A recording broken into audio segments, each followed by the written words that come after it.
Good morning student, स्वागत है आप सभी का मुरादाबाद टेक्निकल क्लासेस पर। तो प्यारे साथियों, आज हम एसी सर्किट के क्वेश्चन को डिस्कस करना चाहते हैं। देखते हैं आईटीआई एग्जाम 2023 के अकॉर्डिंग हम क्वेश्चन को डिस्कस करेंगे कि किस टाइप के क्वेश्चन आने की पूर्णतः संभावना है। तो ये प्यारे साथियों, ये जो क्वेश्चन है हमारे बिल्कुल एक्यूरेट क्वेश्चन है कि आने की इनमें से कुछ ना कुछ संभावना जरूर है। ठीक है, कोई ना कोई क्वेश्चन इसमें एग्जाम में टपकेगा जरूर। ठीक है, तो प्यारे साथियों देखते हैं कि क्वेश्चन का एनालिसिस करेंगे, किस तरीके से हमें क्वेश्चन का आंसर देना है और हमें किसी भी क्वेश्चन पर रट्टा नहीं मारना है। ठीक है, तो पहला क्वेश्चन है स्टूडेंट, एसी का मतलब होता है अल्टरनेटिंग करंट। अल्टरनेटिंग करंट मैंने आपको पहले भी डिस्कस किया था किसी ना किसी लेक्चर में। इसका मतलब होता है अल्टरनेटिंग करंट। एसी की फुल फॉर्म होती है अल्टरनेटिंग करंट। अल्टरनेटिंग का मतलब अल्टरनेट करती रहती है, टाइम के अकॉर्डिंग हमारी चेंज होती रहती है। देखो कैसे, जैसे ये हमारी कोई भी एसी सप्लाई है, इस तरीके से।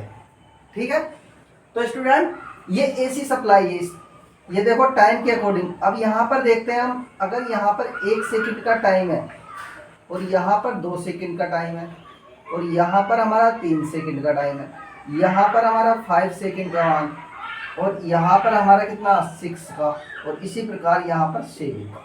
ठीक, तो टाइम के अकॉर्डिंग चेंज होती रहती है कहीं ना कहीं। अब यहाँ से देखते हैं हम, तो 1 सेकंड पर देखो इसका मैग्नीट्यूड, आयाम, जिसे हम इंग्लिश में क्या कहते हैं, हम मैग्नीट्यूड कहते हैं और हिंदी में क्या कहते हैं, आयाम।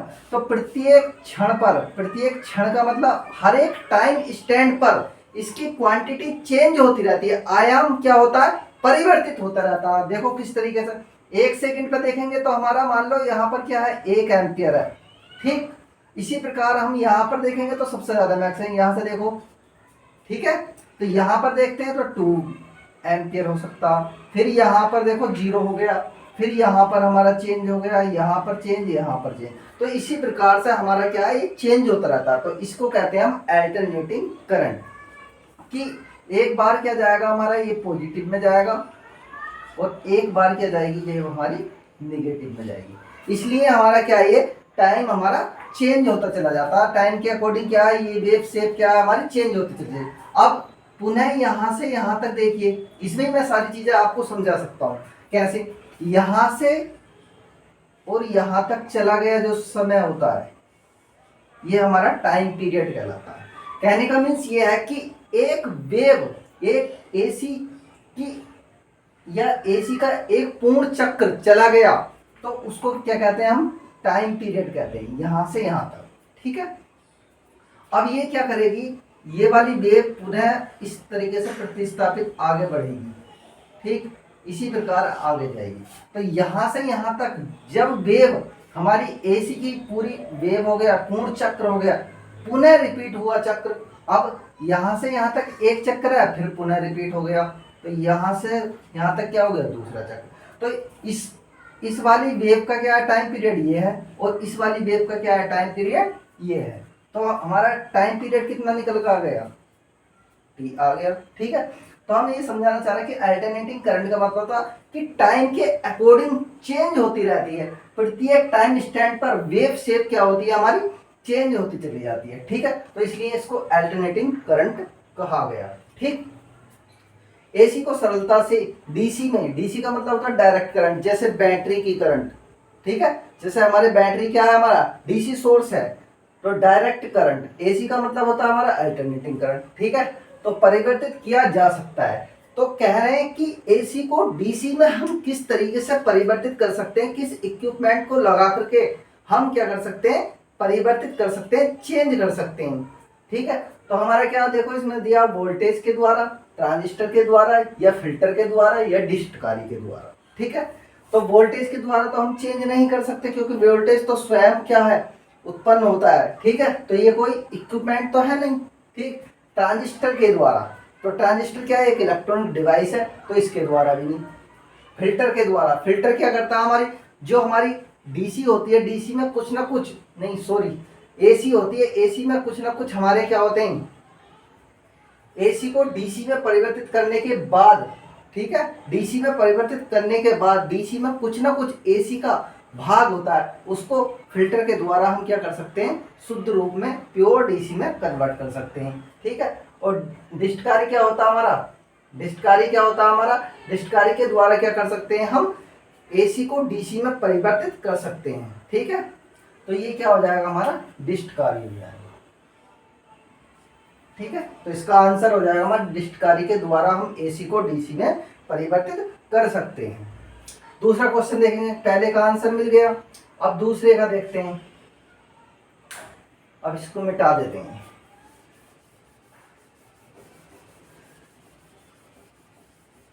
तो सेकंड क्वेश्चन पे देखते हैं क्या होता है। निम्न में से कौन सा कार्य एसी के द्वारा संपन्न नहीं किया जा सकता। कहने का मीन्स ये प्यारे साथियों, जब भी एग्जाम दें सबसे पहले क्वेश्चन को ध्यानपूर्वक पढ़ें। क्यों? क्योंकि क्वेश्चन में कभी कभी क्या हो जाता है, नोट वर्ड आता है। नोट वर्ड इसलिए दिया जाता है क्योंकि स्टूडेंट क्वेश्चन को सही तरीके से रीड नहीं करते और आंसर को यस में दे आते हैं, ठीक है।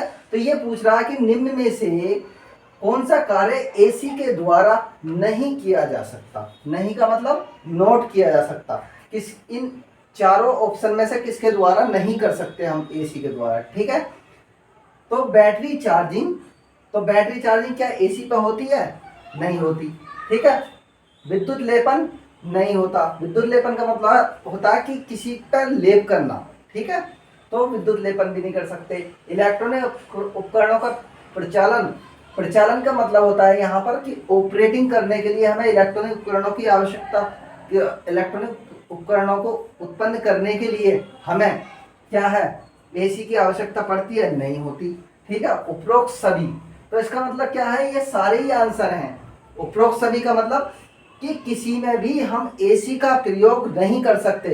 कहने का मीन्स ये है कि बैटरी चार्जिंग में भी हम एसी का प्रयोग नहीं कर सकते, विद्युत लेपन में भी नहीं कर सकते और इलेक्ट्रॉनिक उपकरणों का प्रचालन करने के लिए भी हम नहीं कर सकते, ठीक है। इसका एनालिसिस अगर करना चाहते हो, विद्युत लेपन क्या होता है, बैटरी चार्जिंग क्या होती है, तो बैटरी चार्जिंग कभी भी हमने की है। कभी कभी हम जब छोटे थे तो हम क्या करते थे, खेत पर जाते थे, खेतों पर जाते थे और बैटरी लगा करके आते थे चार्जिंग के लिए। तो वहां पर क्या होता था, हम एक डायोड लगाते थे। तो डायोड का काम होता था एसी को डीसी में चेंज करने के बाद तब हमारी बैटरी को चार्ज करते थे, ठीक है। अब ये भी बताएंगे कि एसी पे क्यों नहीं चार्ज करते, आगे लेक्चर में बताएंगे, इसका डीपली आंसर मिलेगा आपको। लेकिन यहाँ पर क्या ऑब्जेक्टिव क्वेश्चन है, तो ये क्या हो जाएगा, बैटरी चार्जिंग, विद्युत लेपन, इलेक्ट्रॉनिक उपकरणों का प्रचालन, ये उपरोक्त सभी क्या है इसके आंसर है। किसी में भी हम एसी का प्रयोग नहीं कर सकते और डीसी का प्रयोग इन सभी में हम कर सकते हैं। तो ये बहुत ही ज्यादा इंपॉर्टेंट क्वेश्चन है, ठीक है, आने की पूर्ण संभावना है। तीसरा क्वेश्चन देखेंगे, भारत में सिंगल फेज, प्यारे साथी ये जो होता है इस तरीके से हम सिंगल फेज वाली घरेलू एसी आपूर्ति वोल्टेज है। घरेलू का मतलब कहते हैं कि डोमेस्टिक के लिए हमसे क्या पूछ रहा हो कि डोमेस्टिक पर्पज के लिए जो सिंगल फेज वोल्टेज होती है उसकी रेटिंग कितनी मानी गई है। तो होती तो प्यारे साथियों 220 वोल्ट, 220 वोल्ट टू 250 वोल्ट, ये हमारी सिंगल फेज सप्लाई की क्या होती है, रेटिंग होती है।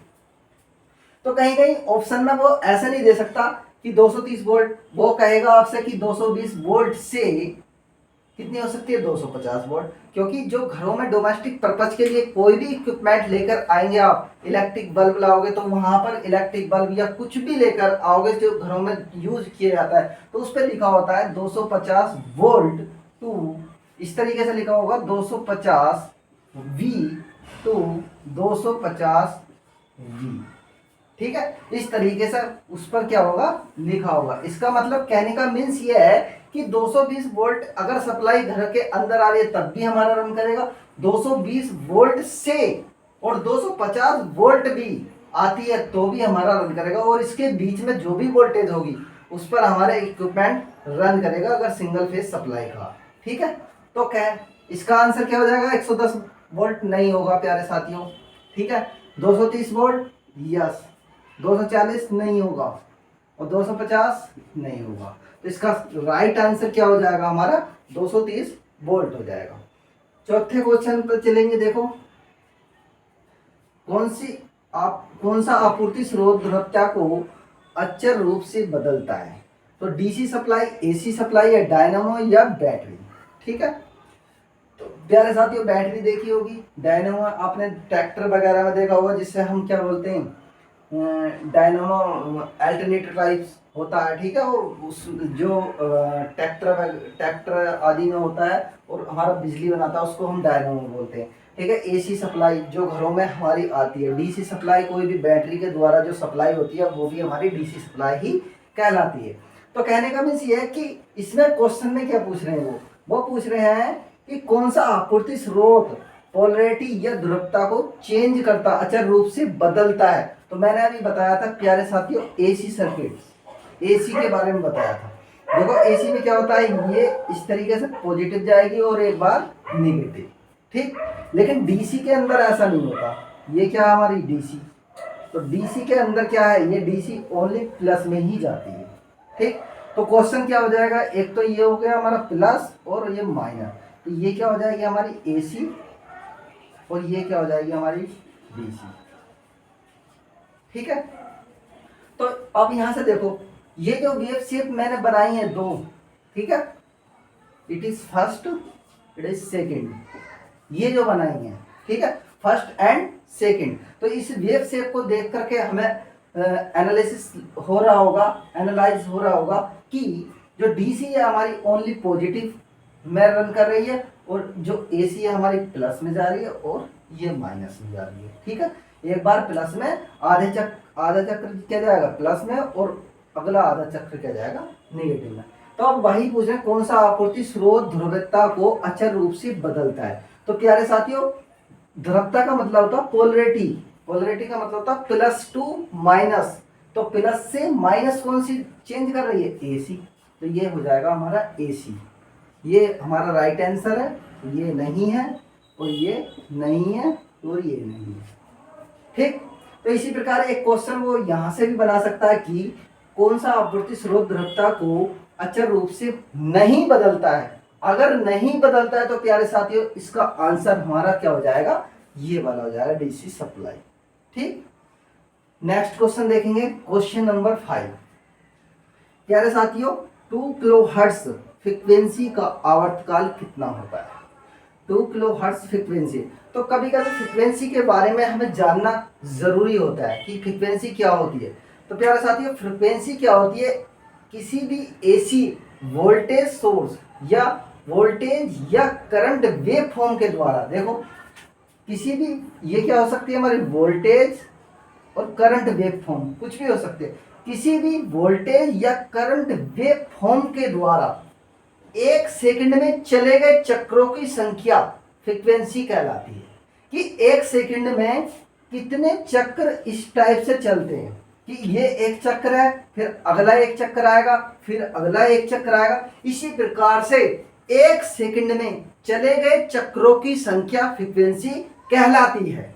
ठीक है, कि कह सकते हैं कि किसी भी वोल्टेज वेव या करंट वेव फॉर्म के द्वारा 1 सेकंड में चले गए चक्रों की संख्या फ्रीक्वेंसी कहलाती है। फ्रीक्वेंसी, अब देखो भारत की फ्रीक्वेंसी, कभी कभी जो भी इक्विपमेंट हम इलेक्ट्रिक बल्ब लाते हैं या कोई भी हम इक्विपमेंट या पंखा लाते हैं हम, ठीक है, तो उस पर लिखा होता है कि क्या लिखा होता है, 220 वोल्ट से 250 वोल्ट। ठीक है, AC supply, single phase AC supply उस पर लिखा होता है। और 50 हर्ट्ज भी लिखा होगा। 50 हर्ट्ज का मतलब होता है, हर्ट्ज किसका मात्रक होता है, आवृत्ति, फ्रीक्वेंसी का मात्रक हमारा क्या होता है, हर्ट्ज होता है। ठीक है, किलो हर्ट्ज उससे बड़ा मात्रक है। ठीक है, तो उस पर लिखा होता है 50 हर्ट्ज। इसका मतलब क्या है, जो स्टैंडर्ड हमारी भारत की फ्रीक्वेंसी है, भारत की विद्युत सप्लाई की जो स्टैंडर्ड फ्रीक्वेंसी है वो 50 हर्ट्ज है।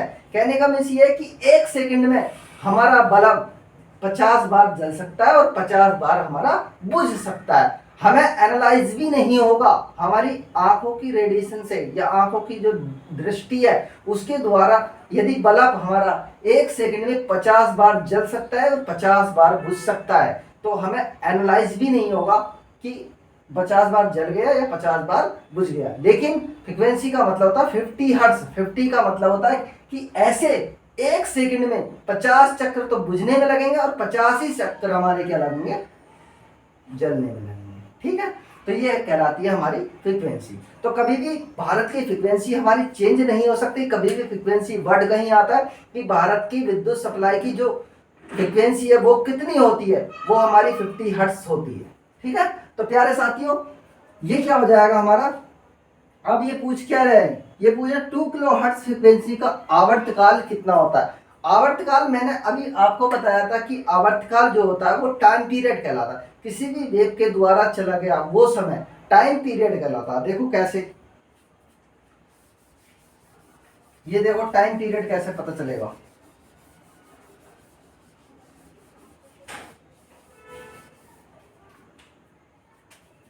ये देखो टाइम पीरियड का पता चलेगा अभी।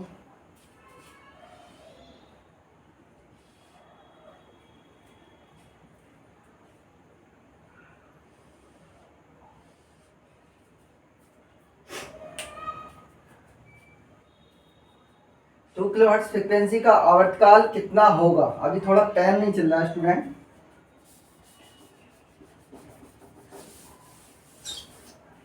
इधर देखते हैं,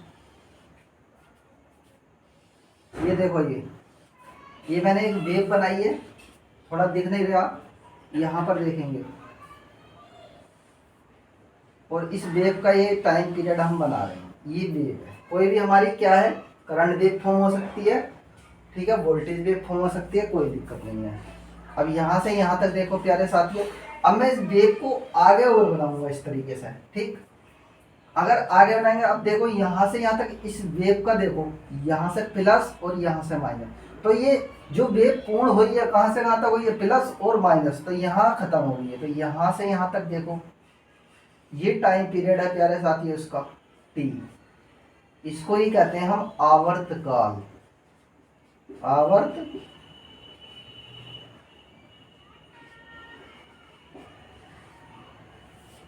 या टाइम पीरियड।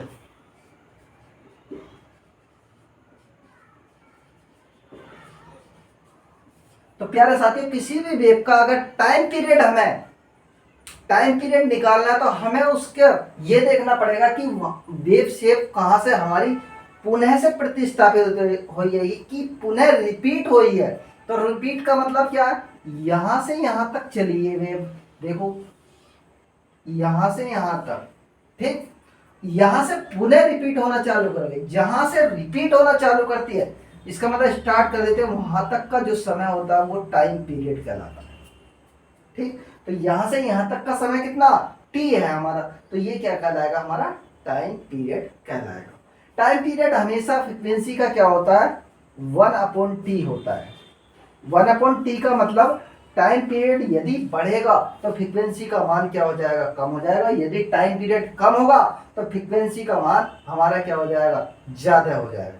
तो यहां से भी हमारे दो क्वेश्चन बनते हैं कि यदि टाइम पीरियड बढ़ाने पर फ्रीक्वेंसी का मान क्या हो जाएगा, कम हो जाएगा, टाइम पीरियड घटाने पर फ्रीक्वेंसी का मान प्यारे साथियों क्या हो जाएगा, ज्यादा हो जाएगा। ठीक, तो देखते हैं किस तरीके से हम इस क्वेश्चन का आंसर हम कर सकते हैं। ठीक है, तो अब देखो एफ बराबर क्या, ये पूछा कि कितने फ्रीक्वेंसी का आवर्तकाल कितना होगा, तो 2 किलो हर्ट्ज इसने दिया। अब यहां से देखो टी को हम इधर भी तो ले जा सकते हैं, टी बराबर 1/f। ठीक, फ्रीक्वेंसी का मान हमें कितना दिया, यहां पर दिया, देखो कितना, 2 किलो हर्ट्ज, तो 1/2 किलो हर्ट्ज, 2 किलो हर्ट्ज। तो जब इसको हम क्या करेंगे, डिवाइड करेंगे तो 0.5, और काय में दिया देखो मिली सेकेंड में, तो 0.5 हमारा मिली सेकेंड आ जाएगा। तो यहाँ पर हमारी फ्रीक्वेंसी कितनी आ जाए, टाइम पीरियड कितना आ जाएगा, 0.5 ms का मतलब होता है प्यारे साथियों मिली सेकेंड। तो यहाँ पर कभी भी हम रट्टा नहीं मार सकते, किसी भी न्यूमेरिकल का हम रट्टा नहीं मार सकते, लेकिन कोई सिंपल क्वेश्चन है जो रटने वाला उस पर तो हम रट्टा भी मार सकते हैं। लेकिन जो न्यूमेरिकल है, अब न्यूमेरिकल आपने तो बुक से, स्टैंडर्ड बुक जो है आपके पास, कोई भी बुक है वहां से आपने पढ़ लिया कि 2 किलो हर्ट्ज फ्रीक्वेंसी का आवर्तकाल कितना होता है, ये होता है। ठीक है, लेकिन वो क्या कर देगा, एग्जामिनर क्या करेगा, 2 किलो हर्ट्ज नहीं लिखेगा। क्यों?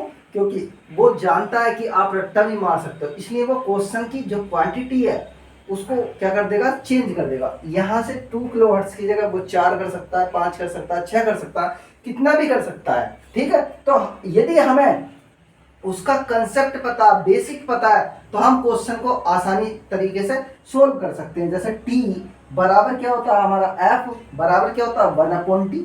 ठीक है, 1/t। टी को यहाँ लिया है, फ्रिक्वेंसी को यहाँ लिया है। ठीक है, यदि फ्रिक्वेंसी दी है तो ये निकाल सकते हैं। यदि यहाँ पर टाइम पीरियड दे देता तो टाइम पीरियड, यहाँ पर टाइम पीरियड की वैल्यू फाइंड लिख करके यहाँ पे क्या करते थे, हम डिवाइड कर देते तो फ्रिक्वेंसी आ जाती है हमारी। इसी प्रकार से हमारा वो टाइम पीरियड भी दे सकता है और फ्रिक्वेंसी भी दे सकता है। अब यहाँ पर क्या दिया, फ्रिक्वेंसी दिया, उसने कह दिया कि टाइम पीरियड 2 मिली सेकेंड के लिए फ्रिक्वेंसी का मान निकालिए, तो हम 2 मिली सेकेंड के लिए फिर फ्रिक्वेंसी का मान भी निकाल सकते। तो क्वेश्चन हमारे दो बन सकते हैं यहाँ से। एक क्या बन सकता है, फ्रिक्वेंसी को फाइंड आउट करा सकता है, दूसरा क्या करा सकता है, हमारा टाइम पीरियड को फाइंड आउट करा सकता है साथियों। ठीक है, तो इस प्रकार से हम क्वेश्चन का एनालिसिस कर सकते हैं।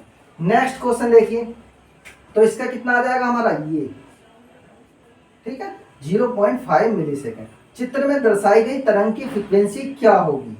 तो फ्रिक्वेंसी पूछ रहा हो, देखो ये कोई हमारा डायग्राम दिया है ये, और उसमें पूछ रहा है कि फ्रिक्वेंसी का मान ज्ञात कीजिए। तो यहां से देखो, एक मिनट,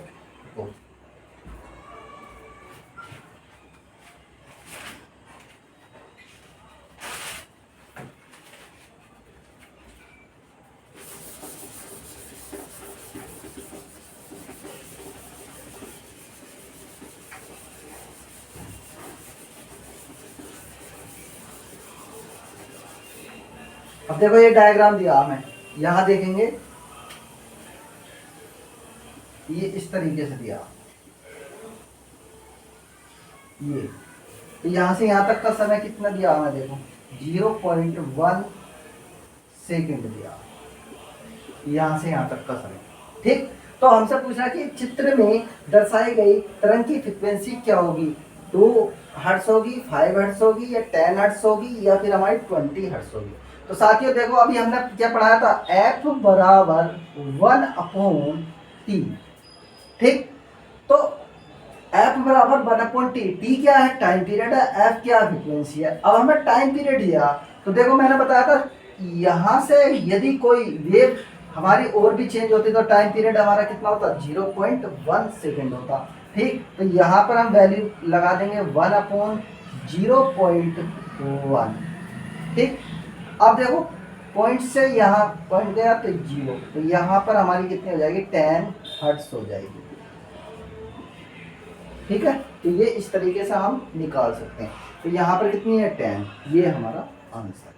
ठीक, तो किसी भी न्यूमेरिकल को करने के लिए ऐसा नहीं कि आप रट्टा मार सकते हैं। अब वो यहाँ पर जरूरी थोड़ी ना आपको 0.1 सेकेंड दे, अगर 0.1 सेकेंड दिया है तो आप इससे डायरेक्ट भी कर सकते हैं अगर रट्टा मार रखा। यदि वो 0.1 ना करके 0.2 कर दे, 0.3 कर दे, 0.5 कर दे, कुछ भी कर सकता है। ठीक है, इस टाइप से अगर वो करता है तो क्या कर सकते हैं हम, इस तरीके से यदि हमें बेसिक फॉर्मूला पता है तो हम उसको एनालाइज कर सकते हैं। ठीक है, अब देखो क्वेश्चन नंबर 6 हो गया, 7 देखते हैं। चित्र में दर्शाई गई तरंग का प्रभावी मान क्या है।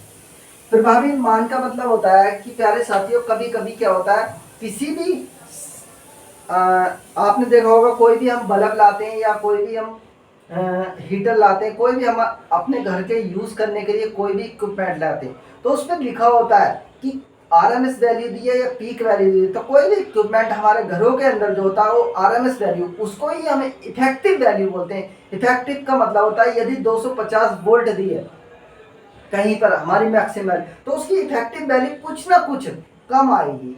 कैसा आएगी देखो, निकालते हैं।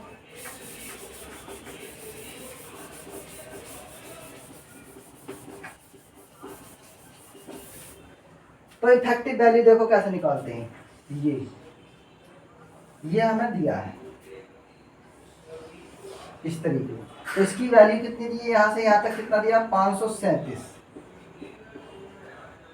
तो कभी भी हमारी इफेक्टिव वैल्यू, अब पूछ क्या रहे आप, वोल्ट पूछ रहा, तो इफेक्टिव वैल्यू वोल्ट में भी होती है और हमारी क्या होती है, करंट में भी होती है। तो यहाँ से देखते हैं, दो फॉर्मूले बताएंगे हम।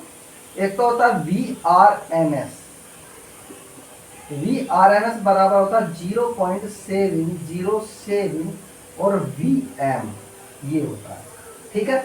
दूसरा होता है IRMS, ये 0.707 IM। तो प्यारे साथियों, ऑब्जेक्टिव के लिए भी बहुत ज़्यादा इंपॉर्टेंट है कि कहीं पर हमसे कह दे VRMS की वैल्यू बताइए, VRMS बराबर AC का VRMS कितना होता है 0.707, वो VM का मतलब होता है मैक्सिमम वैल्यू, ठीक है। तो ये भी क्वेश्चन आ सकता है। IRMS का मतलब होता है, ये भी हमारा आ सकता है IM। RMS का मतलब होता है कि रूट मीन स्क्वायर, ठीक है। कहीं कहीं RMS की फुल फॉर्म भी पूछ लेगा वो कि RMS की फुल फॉर्म क्या होती है हमारी, रूट मीन स्क्वायर। IM का मतलब होता है मैक्सिमम वैल्यू, या VM का मतलब होता है मैक्सिमम वोल्टेज, IM का मतलब होता है मैक्सिमम करंट, और VRMS का रूट मीन स्क्वायर वोल्टेज में और रूट मीन स्क्वायर हमारा करंट में, ठीक है। तो अब कुछ नहीं करना हमें, ये जो दिया देखो, ये जो दिए मैक्सिमम वैल्यू, प्यारे साथी यहाँ से देखो मध्य पॉइंट दिया है, तो ये मैक्सिमम वैल्यू दिए, तो इसका मतलब ये VM की वैल्यू दी है, ठीक है। VM यदि यहाँ पर देखो, यहाँ पर क्या होता है हमारा एम्पियर में होता, तो हम ये वाला फॉर्मूला लगाते। फॉर्मूला एक या कुछ भी लगा दो, मतलब करंट में आए या वोल्टेज में आए, फॉर्मूला हमारा सेम ही है, वैल्यूज वही आएगी। तो IRMS निकालनी है हमें, VRMS, तो VRMS क्या होता है देखो 0.707 गुणा, और यहाँ से क्या रखेंगे हम 500, ये जो दिया हमें VM की वैल्यू दी है, VM बराबर कितनी दी है हमें 537, तो यहाँ पर हम 537 रख देंगे, ठीक है। इसकी मल्टीप्लाई कर देंगे, मल्टीप्लाई करने के बाद जो भी आएगा हमारा 279.898 करके कुछ आएगा, ठीक है। इस तरीके से हमारा क्या आ जाएगा, ये आ जाएगा, ठीक। तो हम अप्रोक्सीमेट का मतलब होता है, अप्रोक्सीमेट हम इसे क्या लिख सकते हैं, हम सॉरी 300 कुछ आएगा, 379 पॉइंट कुछ करके आएगा, तो इसको क्या लिख सकते हैं हम 380 लिख सकते हैं, VRMS। तो ये हो जाएगा हमारा वोल्ट, क्योंकि वोल्टेज है, चाहे वो मैक्सिमम वैल्यू हो चाहे VRMS वैल्यू है, तो वोल्टेज ही, वोल्टेज का मतलब होता है तो वोल्टेज ही, तो उसका मात्रक क्या आएगा, वोल्ट आएगा, ठीक। तो इस तरीके से हमारा ये आंसर हो जाएगा ये, ठीक। तो कोई भी क्वांटिटी दे सकता, अब वो जरूरी थोड़ी नहीं है आपको 537 ही लिख कर देगा, यहाँ पर 500 लिख देगा, 200 लिख देगा, 300 लिख देगा, कितना भी लिख सकता है, लेकिन प्रोसेस हमारा वही रहना चाहिए। प्रोसेस क्या होना चाहिए हमारा, ये वाला होना चाहिए, ठीक है। तो इस तरीके से हम सोल्व कर सकते हैं, ठीक। नेक्स्ट क्वेश्चन देखेंगे, चित्र में दर्शाए गए परिपथ में आरोपित वोल्टेज का अधिकतम मान बताइए। तो प्यारे साथी, दो कैपेसिटर हमारे क्या हैं, समांतर में लगी। मैंने आपको पहले भी बताया था, समांतर का मतलब होता है प्यारे साथियों कि कहीं से करंट का डिवीजन होना। तो करंट यहाँ पर आई तो एक इधर जाएगी और एक इधर जाएगी, जहाँ भी करंट डिवाइड होगी इसका मतलब क्या है, सर्किट हमारा समांतर क्रम में है। जैसे हमारा रूम के अंदर बल्ब लगा होता है और पंखा लगा होता है, ये क्या है हमारे बल्ब और पंखा रूम के अंदर, किसी भी घर के अंदर रूम है और रूम के अंदर जो पंखा और बल्ब या CFL कुछ भी लगा है, वो दोनों इक्विपमेंट हमारे समांतर क्रम में होते हैं। क्यों? क्योंकि अगर समांतर क्रम में नहीं लगाओगे तो यदि बल्ब खराब हो गया तो हमारा पंखा भी खराब हो जाएगा, यदि समांतर क्रम में लगे तो यदि पंखा खराब हो जाता तो हमारा क्या है, बल्ब हमारा रन करता रहता है, ठीक है साथियों। तो इस प्रकार से हम क्या कर सकते हैं, अब ये समांतर में, तो समांतर में 50 वोल्ट यहाँ पर है 50, तो दोनों के अक्रॉस वोल्टेज जो होगी वो 50 वोल्ट ही होगी, ठीक है, समांतर क्रम। तो इसका आ जाएगा आंसर हमारा 50 वोल्ट, ठीक है साथियों। तो इस प्रकार से हम क्वेश्चन को एनालिसिस कर सकते हैं। तो साथियों, आज की क्लास हम यहाँ तक ही रहने देते हैं और नेक्स्ट क्लास हम कल लेंगे, ठीक है। तो नमस्कार, सभी साथियों से निवेदन है कि क्वेश्चन को लगाएं और बार बार देखें, इसमें से 2 क्वेश्चन आने की पूर्ण संभावना है किसी भी एग्जाम के अंदर, चाहे वो कॉम्पिटिटिव एग्जाम हो, चाहे आईटीआई का एग्जाम हो, कोई भी ऑब्जेक्टिव के अंदर इसी टाइप के क्वेश्चन आते हैं। है तो इलेक्ट्रिकली, चाहे आईटीआई बेस्ड हो, चाहे डिप्लोमा बेस्ड हो, चाहे हमारी डिग्री होल्डर के लिए हो। ठीक है साथियों, तो नमस्कार।